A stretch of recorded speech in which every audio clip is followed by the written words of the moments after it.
છે તો એથી નારા આવતા હતા કે રઘુભાઈ તું આગે बढ़ो हम तुम्हारे साथ છે. રમેશભાઈને 10 મળે એના કરતી રઘુભાઈને વધારે મળશે. રઘુભાઈ મોટા કરવા હોય તો આપણે બધા એક થવાની જરૂર છે.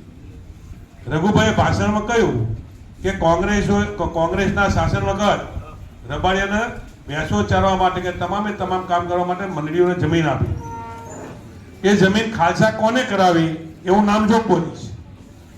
આ રાજની અંદર રબારી સમાજની તમામે તમામ મંડળીઓને ખાલસા કરવાનું કોઈએ કામ કર્યું હોય તો નીતિનભાઈ પટેલે કર્યું. હું એનો સાક્ષી છું. એટલે આપણે શું કરવું કે ના કરવું એ તમારે નક્કી કરી લેવાનું. ત્રીજા નંબરની વાત, જ્યારે તમારે નાની મોટી કોઈ પણ તકલીફ હોય તો બળદેવજી ઠાકોર હરમેશ તમારી વચ્ચે આવીને ઉભા રહ્યા છે. તમામે તમામ પ્રકારે મદદ કરવાનો પ્રયત્ન કર્યો છે.